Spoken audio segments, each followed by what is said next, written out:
Good morning, everyone. Sado here, social care manager at Crosscare Homeless Services, member of the Social Care Workers Board at Carew, and a member of the Consultative Forum for Former Residents of Mother and Baby Homes and Allied Institutions. Beautiful morning out here in Bray at 9 o'clock, and it's absolutely gorgeous. Just sitting down on the harbour in my office. I thought today what I talked to you about is supervision, and kind of specifically not just supervision, but kind of the role and the responsibilities of the supervisor. I've been talking to a few people and reading a lot of stuff online, and I think supervision is really sadly neglected in social care, and when it is done, it's perfunctory and in a lot of services, it's done with kind of an overarching watching brief more than supportive. So, for people who are supervising or who are looking to become supervisors, and indeed for you as a supervisee as well, you're taking part in supervision, the first area that everyone should look at is what's the supervision contract? What do you agree between you and the supervisee as to how supervision is going to be? How often is it? How many weeks or months between each supervision? Where is it going to be? Can you come to a mutual agreement, a safe space, somewhere where you're not going to be disturbed? Or are you inclined to take supervision out of the work setting altogether?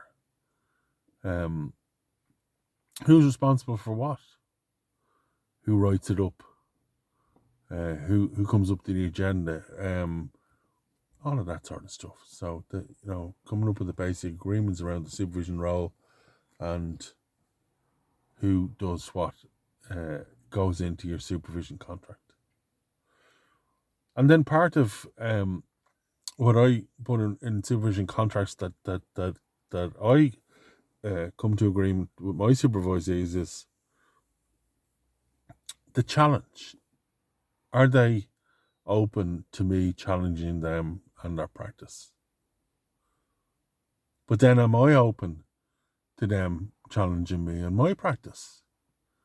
Because if I'm their team leader, their line manager, they should be able to hold me to a standard as well. And if I'm not turning up for supervision, or I'm not turning up prepared, or I'm under the weather, or I'm not following up on stuff that I've said I'm following up on, well then that needs to be open for a challenge. We can't just allow that sit in the ether. The challenge has to be there. So when you have your contract in place, then it's important to look at the supervision history. And the reason we do that, we go back and look at, maybe your last 2 or 3 or 4 supervisors, because it's important for a supervisor to understand the impact that the previous supervisors have had on the supervisee. So if the last supervisor was very, very poor, and the experience of the supervisee was very, very negative, well, they're going to bring that into the supervision process starting now with you. Whereas if the previous supervisions were very, very good, well, then it'd be interesting for you to explore how that looked and what it was like, so that you can keep a consistency to the supervision. And consistency in supervision is so important. And understanding people's styles and what they like and how they like to approach supervision is equally important. If we have one style but the person we're supervising has another style, then that can lead to a clash of styles, obviously, but it can lead to problems in supervision.